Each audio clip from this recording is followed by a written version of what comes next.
Baik, bismillahirrahmanirrahim. Assalamualaikum warahmatullahi wabarakatuh. Waalaikumsalam warahmatullahi wabarakatuh. Alhamdulillah wa syukurillah. Asyhadu an la ilaha illallah wa asyhadu anna Muhammadan abduhu wa rasuluhu la nabiyya ba'da. Pemirsa yang budiman, bersama kami Studio SA14 PDM TV Kota Yogyakarta untuk acara derap langkah pimpinan cabang Muhammadiyah Kota Yogyakarta. Peran dari pimpinan cabang dalam syiar merupakan ujung tombak dan langsung berhadapan dengan objek dakwah. Maka disinilah pentingnya mengaktifkan dan mendorong pimpinan cabang untuk bisa berperan di tengah-tengah masyarakat. Pada malam hari ini kita bisa ngobrol-ngobrol langsung dengan pimpinan cabang Muhammadiyah Paku Alaman Kota Yogyakarta bersama beliau Ketua Pimpinan Cabang Muhammadiyah Paku Alaman Mas Aris Sartono, dan sekaligus juga salah satu tokoh lembaga seni budaya dan olahraga pimpinan daerah Muhammadiyah. Beliau ini juga merupakan anggota dari pimpinan cabang Muhammadiyah Paku Alaman, Mas Arif. Nanti kita akan ngobrol lebih lanjut.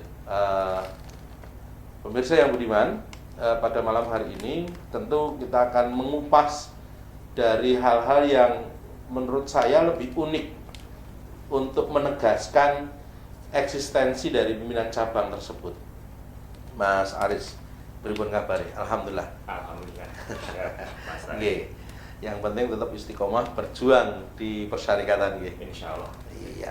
Oke. Mas Aris, bicara tentang Paku Alaman, ada hal yang unik karena saya melihat pimpinan cabang Muhammadiyah ini ada beberapa yang menjadi awal dari pergerakan Muhammadiyah setelah era kemerdekaan atau bahkan mungkin sebelum kemerdekaan. Nah, saya ingin bertanya tentang secara historis, karena pimpinan cabang Muhammadiyah Paku Alaman ini kan dulunya kalau seingat saya itu masih menggabung dengan Umbul Harjo. Benar. Pimpinan cabang Muhammadiyah Umbul Harjo. Nah, ceritanya pripun menika menjadi Paku Alaman itu berdiri sendiri? Oh iya. Nggih. Jadi memang awal berdirinya PCM Paku Alaman ini itu memang jadi satu dengan PCM Umbul Harjo. Nggih. Jadi gabungan dua PCM itu ya. Nggih. Itu sama-sama berdiri di tahun 67. Nah, kemudian hanya berselang beberapa bulan. Jadi memang bergabung itu hanya dalam hitungan bulan, tapi kemudian beberapa bulan kemudian PCM Umbul Harjo berdiri sendiri. Nah, sehingga kemudian terus 67 itu berpisah gitu. Nah, dikarenakan memang Paku Alaman itu wilayahnya lebih kecil, ya, kemudian PCM Umbul Harjo wilayahnya lebih besar, dan alhamdulillah dari PCM Umbul Harjo bisa mengembangkan potensinya. Kemudian berkaitan dengan PCM Paku Alaman, ya memang sebetulnya kalau saya mendengar dari sejarahnya itu memang ternyata memang ada tokoh-tokoh di wilayah PCM Paku Alaman yang menjadi tokoh-tokoh cikal bakal dakwah Muhammadiyah. Menarik nih. Tapi mungkin memang ini yang paling cocok atau pakar yang bisa menceritakan sejarah ini ya rekan kita ini Mas Arif Hidayat ini ya. Karena Mas Arif Hidayat ini juga wakil ketua PCM Paku Alaman. Dan beliau memang berkutat dalam bidang lembaga seni budaya dan olahraga. Tapi Mas Arif ini pengetahuannya tentang sejarah cukup banyak, sehingga saya pun mendengar cerita itu juga dari Mas Arif juga. Nah, maka untuk sejarahnya tokoh-tokoh cikal bakal mewakili Paku Alaman itu memang sangat cocok Mas Arif ini.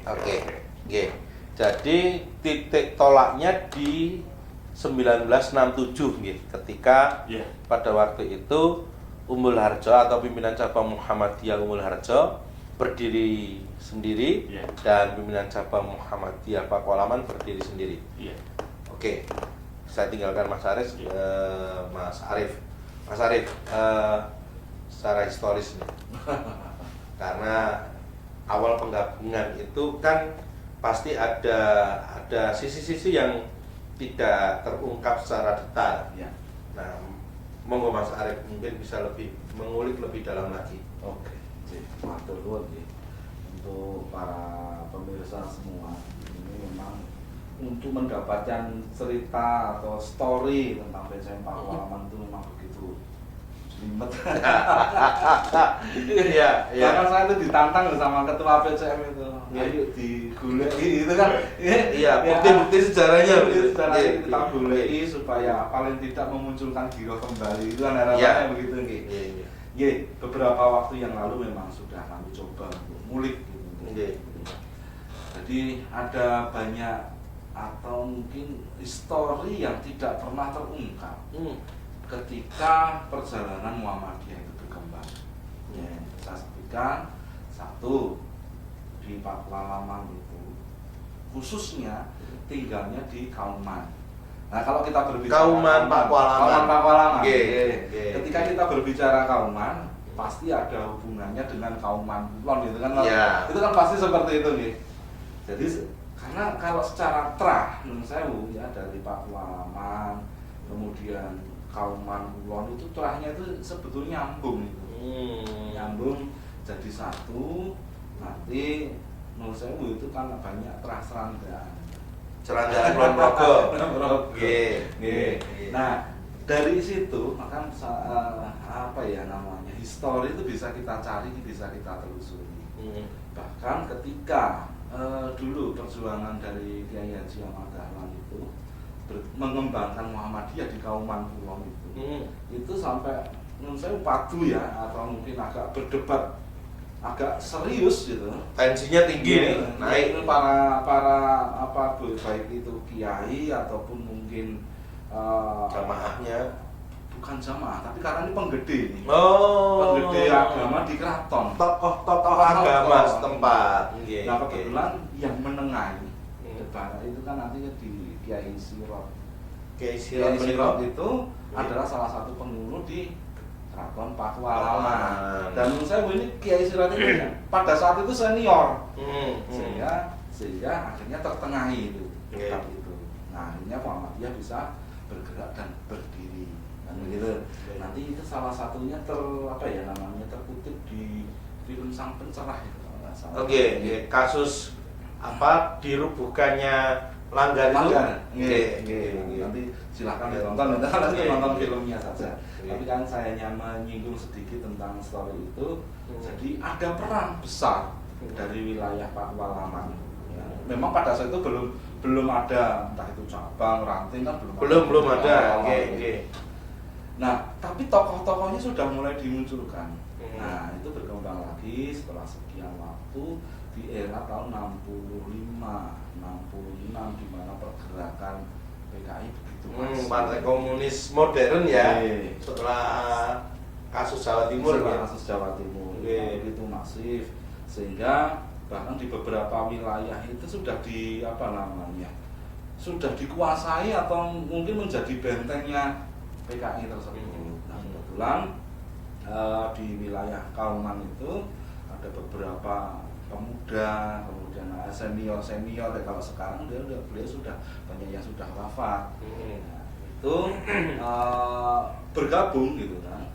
Ada yang bergerak di dalam salah satunya di Kepanduan HW. Ada yang bergerak di dalam bidang tapak suci. Nantinya gitu. Nah, di situ pemuda-pemuda pada saat itu kan bergerak dan sembunyinya kan waktu itu di Masjid Pakualaman Di Sire Kulon. Wetan. Nah, itu bekasnya masih ada di sana, tersimpan tombak-tombak yang dipakai oleh para pemuda. Para pemuda untuk melindungi diri kalau suatu ketika masjid diserang. Ini masih ada. Nanti kalau suatu ketika ini kan dengan gowesmu Mas Ares ya. Kaitannya mau berkunjung ke Pakualaman kita bisa cerita itu kan. Dan sejak sejarahnya ada, tombaknya juga ada. Nah, itu bisa menjadi satu cerita tersendiri bahwa perjuangan Muhammadiyah itu sedemikian dahsyatnya nih. Sehingga itu nanti bisa nun sewu kalau sekarang generasi, apalagi generasi milenial itu kan lebih banyak yang tidak tahu. Bahkan generasi saya aja kalau saya nggak ngulik ya nggak tahu itu. Nggak teliti gitu. Dan itulah yang menjadi cikal bakal, makanya kan kita tahun 66, 67 sehingga itu mendasari berdirinya PCM Pakualaman. Tokoh-tokoh yang menjadi penggerak pada waktu itu. Kalau tokoh-tokoh kepemudaan bahkan sampai ketua kampungnya waktu itu ada almarhum Pak Hana, kemudian apa namanya, dengan adik beliau yang seorang militer itu ya Pak Hani. Kemudian ada juga yang bergerak di dalam bidang HW, Pak Damiri gitu kan. Itu salah satu tokoh-tokoh, dan lebih banyak lagi, dan saya tuh belum hafal, terserah belum hafal. Tapi ternyata tuh banyak. Kalau latihan HW-nya di mana itu Mas? Sama tapak sucinya? Kalau latihan HW dulu itu lebih banyak di lapangan Sewandanan, jadi lapangan Sewandanan itu dari Keraton Pakualaman. Nah kalau sekarang jadi lesehan, jadi hanggar. Sate kiri. Nah, sebelah baratnya Iya. itu kan ada Ramabilnya. Nah itu dulu tuh ada terowongannya, jadi Habis suka berlatih di situ.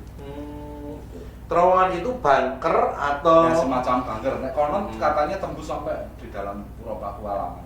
Katanya begitu.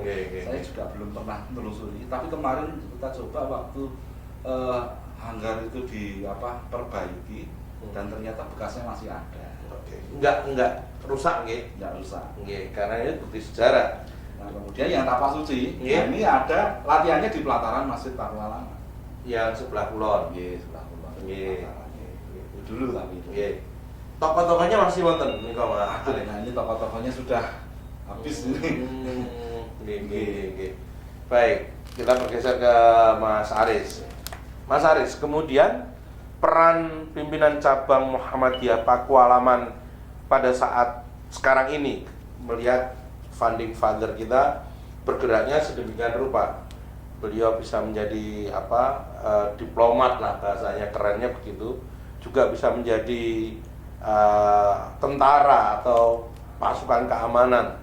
Kemudian juga mereka juga bisa memberi sebagai inisiator bagaimana memberikan keterampilan-keterampilan. Nah, di era yang milenial ini, di bawah kepemimpinan Mas Aris dan teman-teman kita semuanya itu, peran yang akan dimunculkan di tengah-tengah masyarakat nopo menika Mas Aris? Jadi memang kita sebagai generasi penerus itu memang harus melanjutkan atau meneladani sebetulnya tujuan didirikannya Muhammadiyah itu. Dan memang didirikannya Muhammadiyah itu kan memang untuk membantu kemaslahatan umat dan masyarakat. Nah, Muhammadiyah ini ya di pendiriannya memang ditujukan untuk membantu masyarakat, kesusahan-kesusahan masyarakat. Nah, alhamdulillah PCM Pakualaman dari berdiri sampai dengan saat ini memang fokus kepada bagaimana membantu umat dan masyarakat. Jadi bukan hanya kegiatan dalam hal dakwah, mencerahkan, tetapi bagaimana kegiatan itu diarahkan untuk membantu masyarakat yang kesusahan. Nah, sehingga PCM Pakualaman itu fokus ada programnya itu, misalkan santunan untuk yatim piatu, duafa. Kemudian kita punya program anak asuh. Jadi dari awal PCM Pakualaman itu ada pengajian Ahad pagi itu. Nah, pengajian Ahad pagi itu kan menjadi center kegiatannya PCM Pakualaman. Jadi setiap Ahad pagi di Masjid Besar Pakualaman itu ada kegiatan pengajian Ahad pagi. Tapi di situ juga ada pembinaan anak asuh yang yatim piatu duafa tadi gitu. Nah, kemudian kita juga memberikan santunan secara rutin. Nah, dulu ketika belum ada lazismu, jadi sebelum ada lazismu itu untuk penggalangan zakat, infak, sedekah itu dilakukan oleh pengurus pengajian Ahad pagi yang dibantu oleh Ibu Aisyah. Dan alhamdulillah ketika saya dulu melihat pergerakannya itu, sebelum saya menjadi pengurus PCM itu saya sudah tahu kegiatan itu. Jadi sejak saya muda itu udah ada kegiatan. Tapi ketika saya menjadi pengurus PCM, saya baru tahu bahwa oh ternyata potensinya juga luar biasa itu penggalangan itu. Dalam 1 tahun itu bisa menghidupi, bisa mengadakan program untuk yayasan anak asuh tadi, untuk anak asuh. Nah, ketika sekarang sudah ada undang-undang tentang pengelolaan zakat infak sedekah yang aturannya bahwa untuk penghimpunan zakat infak sedekah harus melalui lembaga amil zakat yang sah di bawah lembaga amil zakat nasional. Nah, kemudian ada lazismu. Nah, barulah kita juga harus mengikuti itu. Akhirnya kemudian PCM Pakualaman juga mendirikan lazismu. Kantor layanan. Nah, alhamdulillah di PCM Pakualaman sudah berdiri kantor layanan lazismu juga. Dan alhamdulillah kita juga menggunakan slogan amanah dan profesional.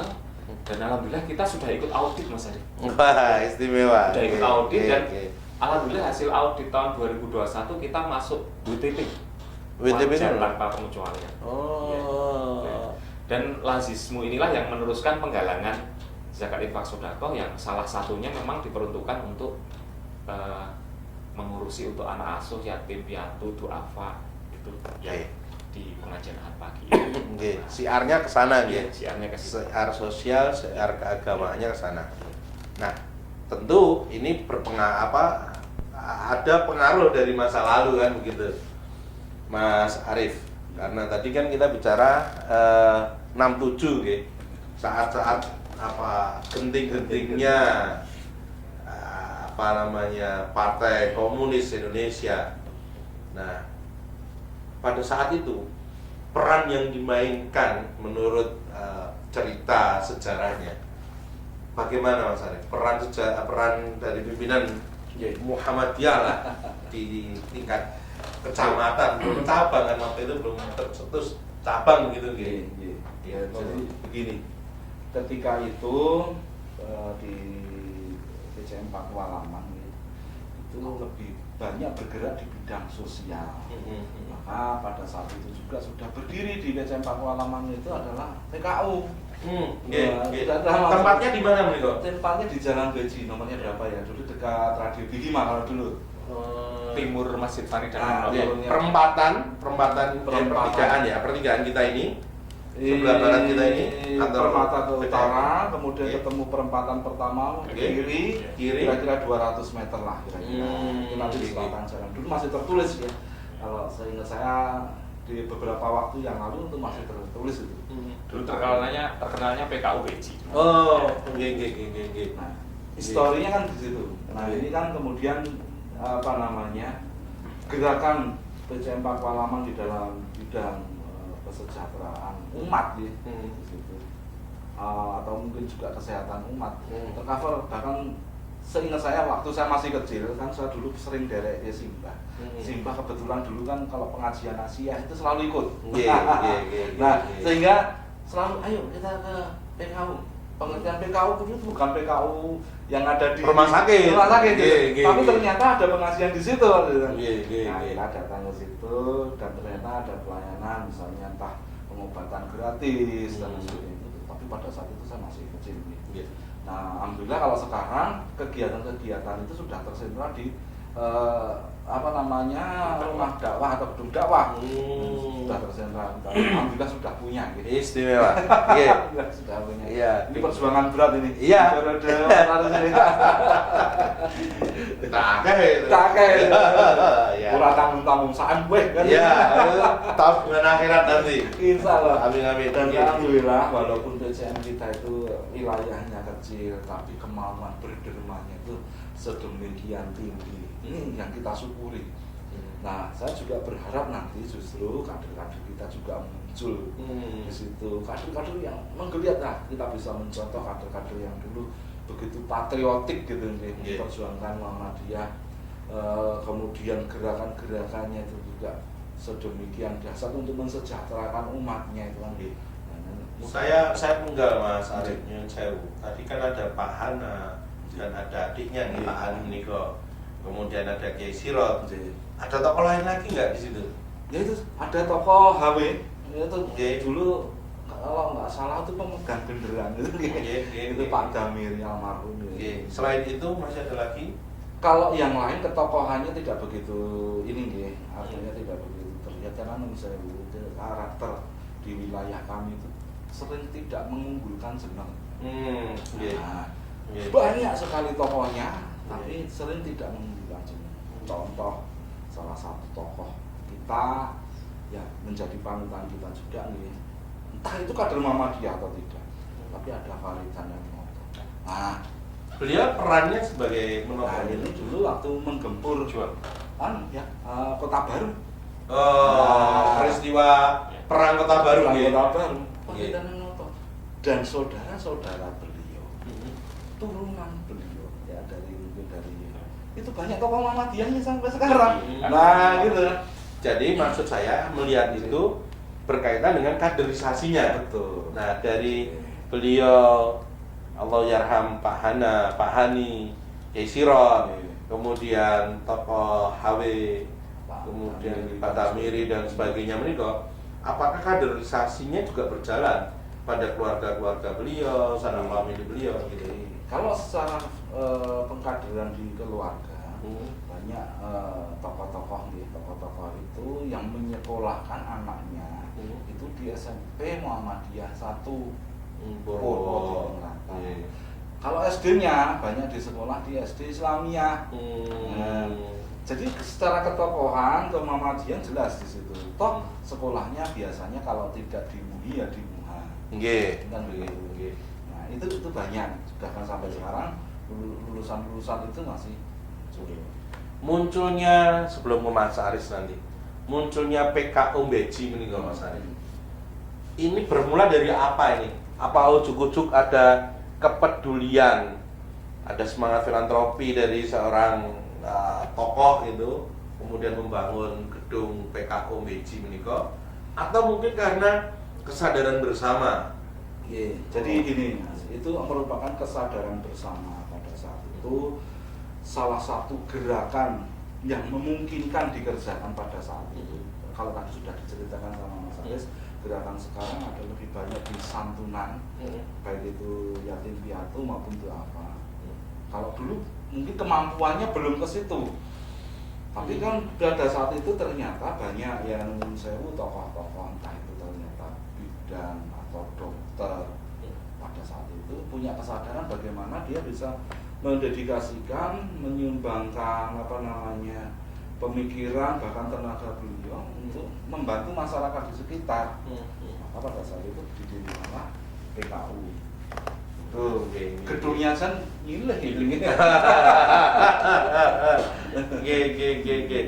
Ya, semangat berderma, kemudian PKU sendiri kan selalu kita terkonotasi atau apa ya, terbayangkan bahwa PKU mesti rumah sakit gitu loh. Dan ternyata memang PKU yang ada di Paku Alaman ini berbeda gitu loh. Walaupun memang ada sisi-sisi yang memikirkan tentang kesehatan. Ini yang menarik Mas Aris. Nah, semangat PKU Beji menika sekarang tertuang di mana ini, Mas? Jadi memang untuk PKU Beji ini jadi sekarang sebenarnya tinggal sejarah. Karena memang pada waktu kami belum menjadi pengurus PJM itu memang PKU Beji itu kemudian berhenti karena tempatnya sudah diminta kembali, kemudian kita tidak punya tempat, dan kemudian tenaga pengurusnya kemudian waktu itu kemudian terus pada pindah tugas dan sebagainya gitu. Nah, sebetulnya kalau saya memang punya obsesi dengan teman-teman pengurus PJM ini bagaimana semangat dari PKU Beji itu pun nanti bisa muncul kembali. Jadi kan kita sebenarnya kan punya obsesi itu bisa menjalankan ketiga bidang yang memang difokuskan di dalam kegiatan dakwah Muhammadiyah, yaitu satu bidang pendidikan, bidang kesehatan, dan bidang ekonomi. Nah, bidang kesehatan ini memang kita masih keteteran, Mas. Jadi bagaimana pelayanan kesehatan? Makanya kemarin ketika terjadi pandemi itu, ini mungkin PJM Paku Alaman ini salah satu MCCC yang kegiatannya tidak pada bidang misalkan ambulan dan sebagainya, karena memang kita terbatas dan kita tidak punya ambulan, kita tidak punya banyak tenaga medis, sehingga pada waktu pandemi itu kita fokus pada kegiatan penanggulangan terdampak COVID bagi misalkan, warga yang terdampak ya, gitu secara ekonomi. Sehingga kemarin program MCCC kita Paku Alaman itu pada misalkan pengadaan sembako untuk dibagikan kepada masyarakat itu sampai berjilid-jilid itu. Sampai berjilid berapa tahap itu ya Mas Arif. Dan alhamdulillah antusiasme masyarakat umat kita untuk ya tadi untuk bersedekah itu tinggi. Sehingga ketika kita satu tahap itu mengadakan sembako untuk para terdampak itu bisa ratusan paket itu. Kemudian juga ada program yang sekarang dilanjutkan walaupun pandemi sudah menurun itu, kita sekarang melanjutkannya di kegiatan Jumat Berkah yang digawangi oleh Aisyah. Aisyah yang menggalang dana ibu-ibu. Karena memang ya gimana ya Mas Arif, memang kegiatan yang kaitannya dengan sembako, pembagian sayur, mayur, ibu-ibu.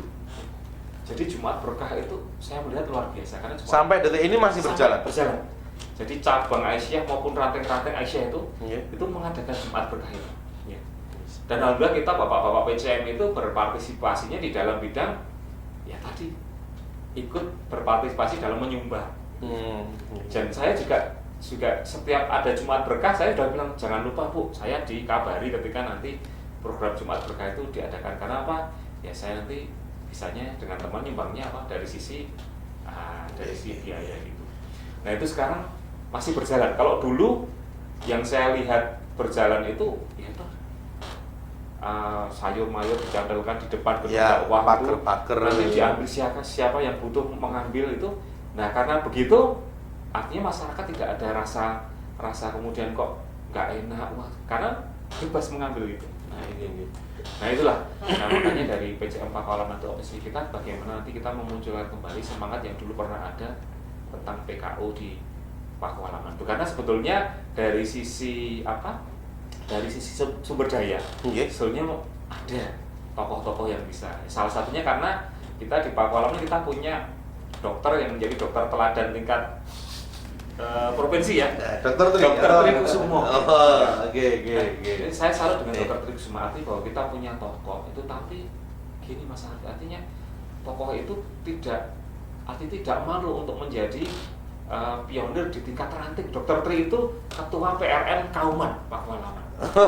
Walaupun beliau itu dokter teladan tingkat provinsi itu, kepala puskesmas saya itu ketua puskesmas, kepala puskesmas Gedeng-Gedeng itu ketika diminta menjadi ketua PRN menyanggupi. Masya Allah. Masih menyempatkan. Sekretarisnya Mas Arif. Itulah hebatnya ya, hebatnya Pakualaman. Menarik. Nah, kita bicara gedung dakwah ya tadi ya, atau gedung apa namanya? Oh iya, memang gedung dakwah. Gedung dakwah ini mulai dibangun di tahun berapa Mas? Nah, gedung dakwah ini sebenarnya gedung dakwah itu bangunan jadi itu Mas Arif. Jadi kita membeli gedung itu. Jadi pada waktu itu, nah ini sejarah tentang gedung dakwah ini memang menjadi sejarah tersendiri karena memang ini perjuangan yang menurut saya ya penuh inspirasi. Karena waktu itu apa? Jadi memiliki sebuah gedung sendiri, sebuah kantor, sebuah gedung dakwah itu memang menjadi cita-cita para pengurus PCM Pakualaman berdekade-dekade. Jadi waktu itu ketika PCM Pakualaman pengurusnya berganti, ketuanya berganti itu biasanya kantor cabang itu berpindah-pindah. Ya. Misalnya ketua PCM-nya dari wilayah Kauman ya. Itu kemudian sekretariatnya di Masjid Pakualaman. Kemudian ketika ketua PCM-nya berada di wilayah Masjid As-Salam, pindah ke As-Salam. Sekretariatnya berpindah dari masjid ke masjid itu. Nah kemudian ketika di era kita waktu itu yang memang ini kebetulan ya ini pertolongan dari Allah juga ya karena udah. Jadi ada kesempatan ketika waktu itu ada rumahnya itu sebetulnya tidak begitu besar karena di bawah 200 meter persegi ya. Tapi bangunannya lantai 2. Mau dijual rumah itu, mau dijual. Nah kemudian ternyata dijualnya itu waktu itu sudah ditawar oleh seorang non muslim. Waktu itu kalau nggak salah ditawar 1,3 M. Nah kemudian ada teman PCM itu kemudian datang kepada kita, Mas Aris, ini sebetulnya ada gedung yang potensial untuk dijadikan sebagai kantor PCM, bisa dijadikan sebagai pusat dakwah itu. Nah itu bisa ditawar itu nanti. Kemudian nanti gimana kita membelinya? Mas, insya Allah kalau kita niatkan nanti pasti ada jalan, Allah akan menolong. Ternyata betul Mas, kita tawar, ditawar berapa? Ternyata ditawar 850 juta aja Mas. Ketika itu betul ditawar, ternyata boleh. Masya Allah. Sudah ditawar 1,3 M, tetapi ketika ditawar karena itu untuk kegiatan dakwah Muhammadiyah, boleh kan? Dan pembayarannya pun bisa tempo dalam beberapa bulan tuh. Nah, sehingga ketika itu, tapi ya itu perjuangannya Mas Arif. Pada waktu itu PCM Pakualaman dana tidak punya. Jangankan tadi beratus-ratus juta, puluhan juta aja tidak punya, betul itu. Jadi kas PCM Pakualaman waktu itu memang hanya cukup untuk mendukung kegiatan dakwah PCM, misalnya pengajian pagi dan lain sebagainya. Nah, sehingga waktu itu belum punya, tapi itu kan betul-betul pertolongan Allah ketika kita menggalang dana untuk uang mukanya saja yang ratusan juta itu dalam waktu singkat bisa terpenuhi itu, sehingga terbeli karena dengan uang muka itu sudah bisa terbeli, kemudian 5 bulan kemudian harus dilunasi. Tapi waktu itu pemilik sangat baik hati, jadi kalau 5 bulan tidak dilunasi tetap uang muka kembali, tapi kan batal perjanjian itu. Tapi kita semangat kok, gimana caranya? Ya bagaimana pokoknya caranya kita bisa membayarnya. Nah, sehingga waktu itu ya alhamdulillah ada bantuan dari PDM juga. PDM kota ini sangat peduli, krusial sekali dalam bantuannya untuk PCM Pakualaman karena waktu itu ketika kita kesulitan dana untuk melunasi gedung dakwah tadi, nah kita sambatan ya namanya bapaknya ya PDM akhirnya ya dipinjami. Nah, alhamdulillah waktu itu dengan bantuan PDM bisa terbelilah gedung dakwah, sehingga sudah berhasil menjadi milik Muhammadiyah, sudah menjadi sertifikat wakaf Muhammadiyah, dan sertifikatnya sudah ada di PDM Kota. Nah, tetapi memang kita mengalami kendala Mas Arif karena waktu itu sebetulnya pelunasan gedung dakwah itu dijadwalkan dalam beberapa tahun, 2 tahun itu dijadwalkan lunas. Tapi belum ada 1 tahun ya Mas, masuk ke pandemi. Masuk ke pandemi itu itu cobaan luar biasa. Jadi ketika pandemi ya kita bisa bayangkan bagaimana ketika pandemi itu kita mengumpulkan dana wakaf itu untuk melunasi gedung dakwah memang sangat sulit. Tapi alhamdulillah tetap berjalan. Sehingga sampai saat ini alhamdulillah dari pinjaman kita yang hampir 1 M tinggal 250 juta. Alhamdulillah. Nah, janji kita sebelum pengurusan berakhir itu sudah terlunasi. Nah, mohon doanya juga. Amin. Mudah-mudahan sebelum kepengurusannya berakhir bisa memenuhi amanah untuk bisa melunasi itu. Nah, perjuangannya seperti itu Mas Ari. Istimewa. Nah, ini kan menarik nih. Dari harga yang tadi 1, kemudian dari Nyun Sewu, kas bendahara pimpinan cabang Muhammadiyah Pakualaman yang Nyun Sewu bahasa saya minus kan gitu ya. Untuk menutup itu saja bayangannya masih jauh. Dan kemudian niat keras, keinginan yang keras bisa terbeli. Kok bisa muncul seperti itu Mas Arif? Kok bisa muncul seperti itu? Kalau kita melihat story-nya gitu ya, melihat historinya, tadi ada Kiai Sirot yang sedemikian hebatnya bisa menjadi juru diplomasi. Kemudian ada Pak Hana, Pak Hani, ada Pak Hawim Niko, Pak Tamiri, kemudian ada tokoh-tokoh besar. Dan di situ juga ada heritage gitu ya. Ada puro kan begitu. Nah, kok bisa sampai ke sana Mas Arif? Bisa semangatnya muncul hebatnya. Itu mungkin karena di PCM Pakualaman itu tertular darah semangat juang. Kira-kira begitu. Jadi yang namanya sesuatu itu pantang mundur kalau belum sampai titik darah penghabisan. Ya ibaratnya kita memperjuangkan gedung dakwah itu ya berdarah-darah Mas. Orang duit ya, orang apa-apanya itu buat diperes itu orang itu. Kita berjuang niat beli. Nah, dengan niat belinya ini tadi karena niatnya ya karena ketulusan ini untuk demi dakwah, kemudian demi kita di jalan Allah gitu. Pertolongan Allah pasti tidak akan lepas itu. Nah, itu yang kita pegang, Bos. Piye carane pasti ada jalan. Dan alhamdulillah sampai sekarang walaupun belum lunas, tapi kan ada masa injury time Mas Arjo. Nah, ini kita baru berpikir bagaimana di masa-masa injury time itu kita tetap bisa melunasi, insya Allah. Mudah-mudahan nanti Allah memudahkan jalannya. Amin. Gitu. Amin. Amin. Amin. Nah, ini memang cita-cita, masa periode kan 5 tahun ya. Dengan ada pandemi ya kita juga kalang kabut ya. Banyak pengurus juga ya nyun sewu bisa kita katakan sing mau duwe gawe yang tetap dadi ora. Itu banyak pengurus yang seperti itu sehingga mau tidak mau yang tadinya dia memberi malah ketoknya wangune diberi kan gitu ya. Nah, ini juga menjadi dasar artinya bagaimana cara mensejahterakan semangat PKU-nya tadi kan, iya, harus dipegang kan gitu. Iya. Kemudian semangat jihadnya nanti terwakili ketika kita mau benar-benar berjuang untuk merealisasikan gedung dakwah. Dan insya Allah itu menjadi satu tinggalan atau menjadi suatu kenangan juga nanti di generasi berikutnya, monumental sekali. Ini perlu ditulis juga ya. Iya. Gitu.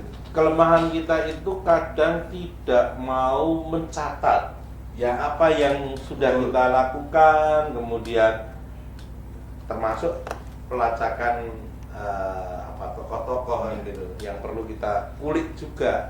Bagaimana pada saat itu beliau bersemangat, kan ada yang lain yang menjanjikan lebih menarik. Kok mau bermuhammadiyah, berjuang di Muhammadiyah yang dalam tanda kutip tombok kan gitu loh, ujung tombok kan gitu. Ini kan semangat yang unik dan itu ada di Pakualaman. Kok bisa sampai seperti itu gitu loh pertanyaan saya itu. Dan itu tadi Ini menariknya di sini Mas Arif. Iya, darahnya ini kalau kebicaraan darahnya itu sudah darah menurut saya darah ngenei ya. Bahkan menurut saya seperti tadi sudah diceritakan Mas Aris. Bagaimana menggalang dana untuk mendapatkan dana yang nanti digunakan untuk membayar dakwah itu. Penyumbangnya siapa? Terus banyak yang tidak mau disebutkan namanya. Ya, mereka udah yang namanya berjuang luas ayo kan. Nah, ketokohan itu kan sebetulnya kan bisa muncul ketika ada yang misalnya yang menuliskan sebetulnya banyak orang yang itu kalau kita mungkin karena tuntunan di mana kita memberi itu dengan tangan kanan, tangan kiri tidak boleh lihat. Iya, jangan sampai ngerti ya. Nah, salah satu yang kita menjadi kesulitan di situ. Bahkan penyumbang untuk gedung dakwah itu kalau tidak mau disebutkan, dia sudah jihad di situ, dia sudah bermuhammadiyah di situ, sudah berdarah-darah untuk Muhammadiyah di situ kan. Nah, tapi tidak mau disebutkan dan ketokohan itu banyak sekali. Dan itu terwariskan kepada generasi berikutnya. Betul. Nah, kembali ke Mas Aris. Tadi kan ada program santunan untuk anak yatim, kemudian yatim piatu, duafa dan seterusnya kan begitu. Dengan maaf kalau saya bilang beban, panjenengan bilang itu bukan beban gitu ya. Itu adalah semangat gitu loh. Semangat untuk menyelesaikan sebuah tanggung jawab. Apakah di santunan itu juga akhirnya berkurang? Yang tadinya bisa menyantuni 20 sampai 30 anak yatim dan duafa karena ada kewajiban untuk melunasi gedung dakwah, itu akhirnya terkurangi atau malah pribun sebaliknya mungkin.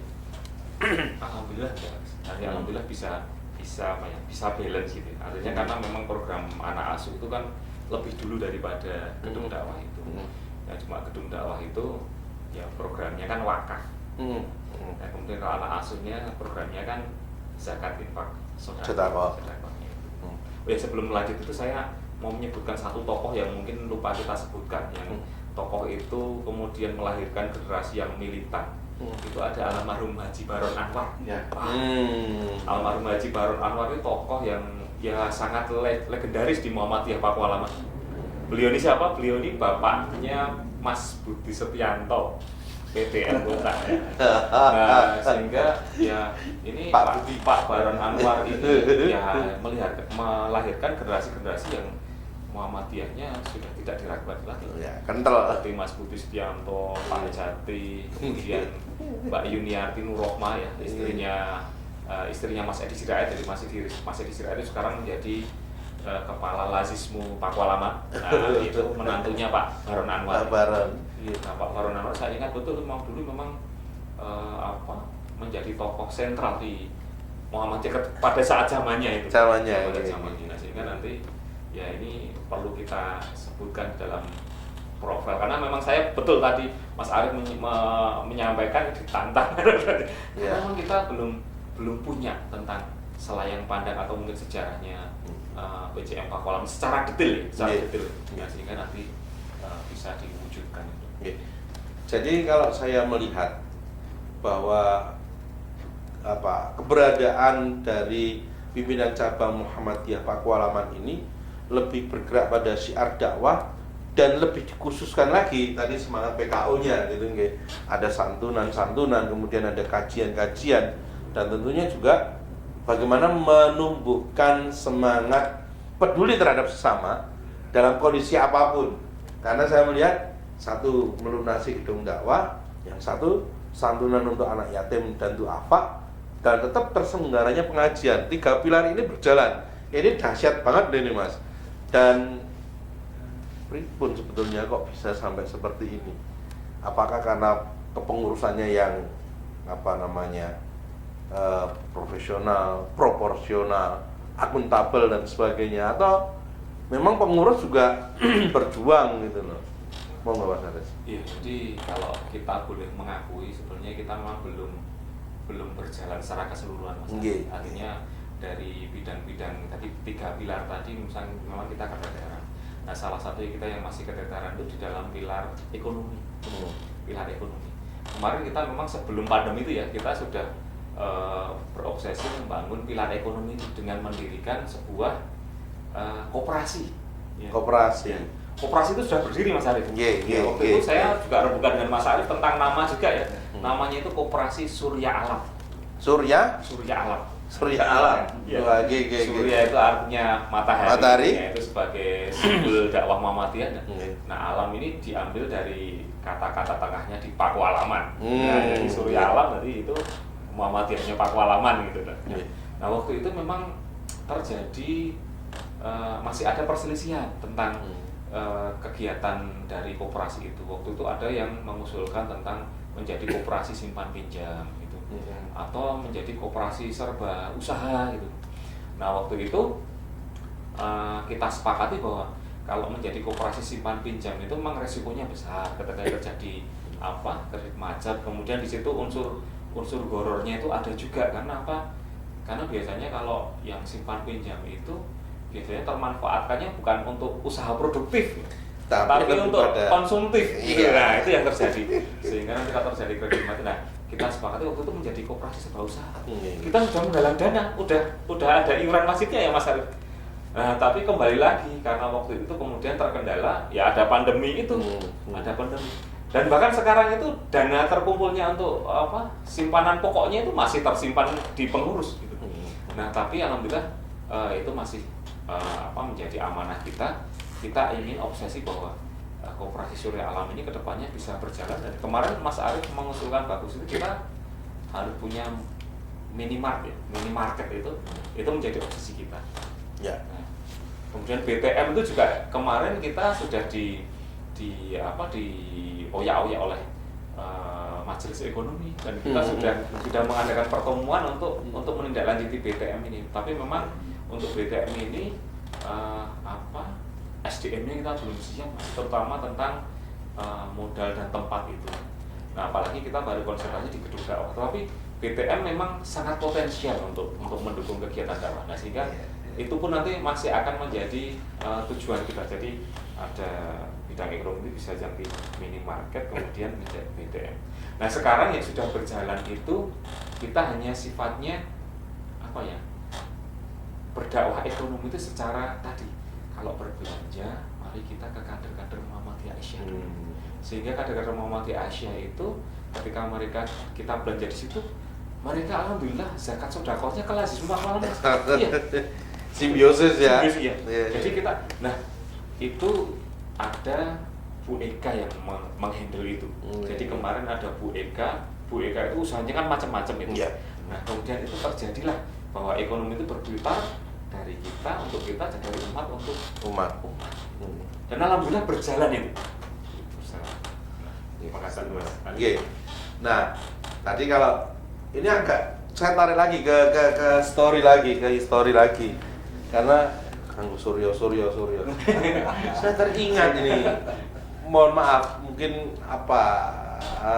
saya terlalu berani gelar di Pakualaman. Itu kan nyun sewu putra-putra dari Pakualaman itu pakai Suryo. Apakah ini juga ada pengaruh dari Muhammadiyah? Karena saya mendengar cerita bahwa ketika pelantikan Pakualam keberapa saya lupa gitu. Itu yang mengawal malah Pandu Hizbul-Wathon gitu. Itu bukan Pakualam. Bukan, Itu ke Solo. Solo. Tahun berapa itu? Kira-kira 10 tahun 40-an. G. Ya. Tapi kalau hubungannya dengan Suryo ini kalau dihubung-hubungin Iya, mau terhubung terhubung, tak gaduh gitu ya. Iya, bisa terhubung karena kebetulan Trah Dalam itu banyak yang mengatakan nama Suryo. Nah, cuma mungkin kita itu belum pernah bersilaturahmi secara khusus. Saya dulu pernah mencita-citakan nama saya itu, ayo kita bersilaturahmi dengan Kanjeng Gusti, kan artinya bagaimana biar kita ya support. Tapi sedikit banyak kita sudah punya pengaruh ya, sesuatu hal yang berhadapan dengan ritual-ritual budaya keraton itu Muhammadiyah cukup banyak mewarnai. Apalagi dulu zaman Pak Iwan Bagio itu jadi nah itu tuh udah jelas seperti itu. Nah sekarang kita juga mencoba terus tetap mendekatkan diri gitu kan, walaupun tidak terlalu dekat, jauh tapi juga tidak terlalu jauh kan gitu.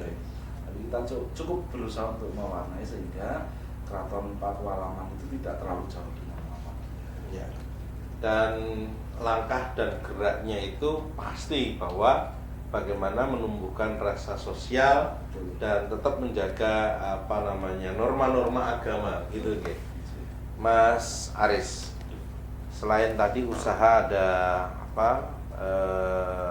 usaha dari kita untuk kita kembali kepada kita. Terus ada koperasi yang tadi sempat belum terselesaikan gitu, atau belum termanfaatkan secara maksimal. Ke depan harapannya seperti apa, Mas Aris? Ya ke depan harapan kita pilar ekonomi ini harus bisa berjalan. Karena memang pengalaman ketika kita tidak mempunyai sumber biaya untuk dakwah itu memang kita katakan betul Mas. Nah kita bisa meneladani PCM yang lain yang sudah punya amal usaha ekonomi, ternyata mereka sangat terbantu sekali, sehingga tidak ada masalah mau mengadakan kegiatan syiar dakwah apapun karena sudah ada sumber daya yang mendukung ini. Nah mereka bisa. Nah selama ini tapi alhamdulillah PCM Pakualaman ini kita strateginya, langkah-langkahnya adalah kita menjalin sinergi Mas dengan berbagai kalangan. Termasuk salah satu yang cukup membantu itu adalah sinergi dengan AUM. Sinergi dengan AUM. Jadi di PCM Pakualaman ini memang kan PCM terkecil Mas, satu kota. Jadi PCM Pakualaman ini luasnya itu tidak ada 1 kilometer persegi. Dan AUM kita itu kalau dilihat dibandingkan dengan PCM yang lain kota itu kita yang paling sedikit. Jadi AUM yang ada di PCM Pakualaman itu hanya untuk tingkat sekolah ya. Untuk SD itu hanya ada 1. Itu pun cabang dari Umbul aja yaitu SD Muhammadiyah Sukonadi Yudi 2. Kemudian SMP-nya hanya ada 1, SMP Muhammadiyah 4. Iya gitu. Kemudian TK Aba ada hanya 3 gitu. Nah, tapi alhamdulillah ya walaupun itu AUM itu adalah bukan milik kita.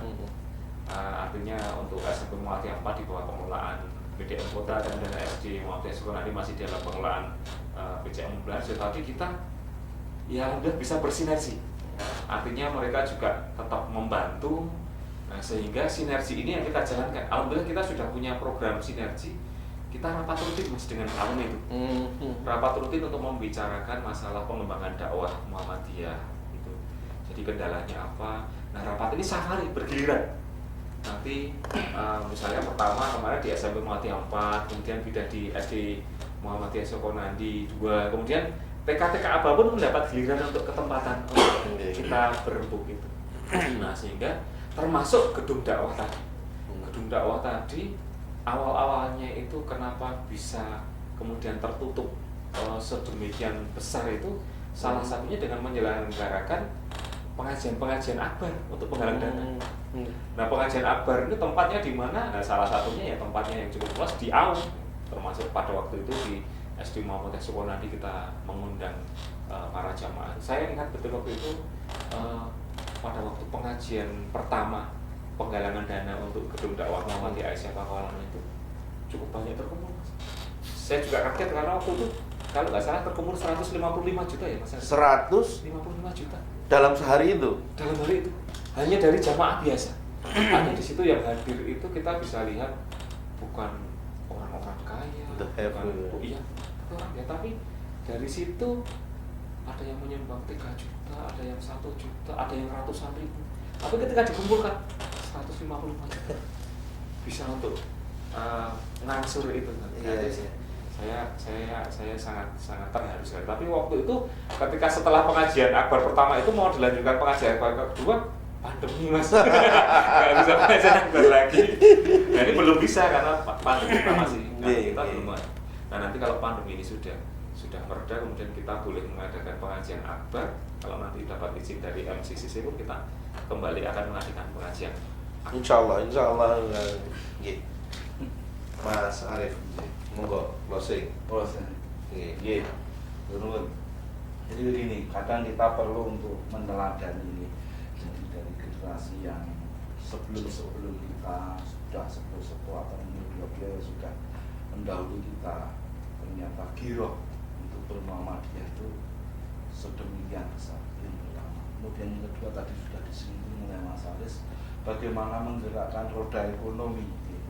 Dan ini jadi terbetik juga ketika kita beberapa waktu lalu muncul dengan Gowesmu di PD Kota. Nah, ini nanti bisa di breakdown di Gowesmu juga di PCM. Nah, itu harus mempunyai paket wisata. Nah, paket wisata itu yang punya siapa? Biarkan yang memiliki itu cabangnya itu sendiri. Yeah. Nah, sehingga itu bisa memutarkan roda ekonomi. Nah, ini kita lihat kemarin Lebaran ini, sedemikian dahsyat, kota Jogja macet. Nah, kan gitu kan, ketika kota Jogja macet, apa yang bisa kita dapat? Ternyata kalau kita telusuri, masih sekitar 70% itu kita hanya mendapatkan sampahnya. Iya. Kan gitu kan? Laras. Nah, ini sebetulnya ada satu peluang yang harus kita baca. Iya. Sampah, oke lah itu sampah. Tapi bagaimana kita bisa memilih sampah? Kita munculkan bank-bank sampah, sehingga itu juga bisa digunakan untuk memutar roda ekonomi. Itu dari sampahnya. Kemudian orangnya. Nah, ini yang juga masih terbetik. Mudah-mudahan nanti PCM mampu mengadopsi, apalagi dengan gedung dakwahnya yang kita miliki. Kemarin itu kan kita bisa lihat banyak orang tidak bisa menginap di hotel. Nah, kalau seandainya itu kita jadikan homestay, karena kan biasanya kalau Lebaran kan pada mudik. Iya. Nah, gedung dakwah banyak kan malah kosong. Iya. Kenapa nggak dimanfaatkan itu? Insya Allah kan begitu. Silakan untuk warga Muslim yang mau datang ke Jogja, kontak dengan PCM Pakualaman, nginep di gedung dakwah. Kan gitu kan? Paket wisata nih. Iya. Nah, ini menjadi perputaran roda ekonomi yang menarik. Iya. Nah, ini mudah-mudahan ini menjadi sumber inspirasi. Iya. Juga tidak hanya di PCM Pakualaman, kita mengkampanyekan Gowesmu itu adalah suatu moda usaha melalui jalur wisata. Nah, yang paling mudah dan paling umum kan adalah genjot. Ya, iya. Itu kan yang paling umum sekarang baru tren. Nah, itu kita manfaatkan, maka muncul Gowesmu. Nah, ini tinggal di breakdown di PCM masing-masing. Nah, monggo artinya itu kita manfaatkan biar itu menjadi salah satu unit usaha yang nanti ada di PCM dalam pilar ekonomi. Ya, gitu. Terima kasih Mas Arif. Ya, saya jadi menjadi teringat. Oh iya ya, Pak Waraman ki paket komplit gitu loh Mas Arif. Paket komplit. Paket wisatanya ada, kulinernya ada, kemudian souvenirnya ada. Nah, ini menarik sekali gitu loh. Tapi karena keterbatasan waktu, Mas Aris monggo closing. Ya.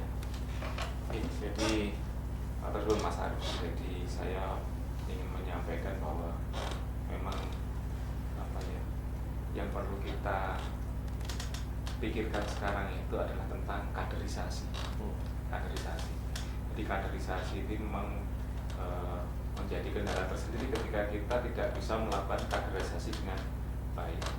Nah, di PCM Pakualaman pun begitu, mungkin menghadapi kendala kaderisasi, jadi mungkin sempat pemuda Muhammadiyah kita sempat vakum, pokamnya sempat vakum.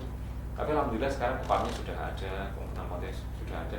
Cuma dari sisi aktivitas atau kegiatannya memang ini masih kita support atau kita pacu. Nah, kemarin sempat sudah pelantikan, ya, alhamdulillah kemarin oleh pimpinan pemuda Muhammadiyah Kota. Nah, kita harapkan nanti generasi-generasi penerus nanti bisa meneruskan apa yang menjadi perjuangan dari pendahulu-pendahulunya. Nah, kemudian tadi kita ingin bisa mewujudkan ketiga pilar perjuangan dakwah Muhammadiyah itu. Nah, termasuk yang tadi disampaikan oleh Mas Arif Hidayat maupun Mas Arif Hadifuddin ya, tentang peluang itu, ya insya Allah nanti akan kita tangkap peluang itu. Jadi bagaimana kita menjalankan bukan hanya dakwah dalam bidang syiar agama, tapi juga dari sisi sosial, dari sisi ekonomi itu bisa berjalan. Ya, kita mohon doa dan semuanya, mudah-mudahan PCM Pakualaman walaupun SDM-nya masih terbatas, itu mudah-mudahan bisa menjalankan dakwah Muhammadiyah dari semua pilar yang ada. Ya. Terima kasih Mas Aris, terima kasih Mas Arif Hidayat. Semoga ini menjadi hikmah bagi kita semuanya dan menjadi pelajaran bagi kita semuanya, karena berjuang di dalam Muhammadiyah itu tetap harus mengedepankan mencari ridho Allah. Yang kedua, kekompakan. Yang ketiga, tetap harus peduli terhadap sesama. Semoga ini bisa kita lanjutkan dan kita tularkan kepada sanak famili kita. Semoga Allah memberikan kemudahan kepada kita semuanya.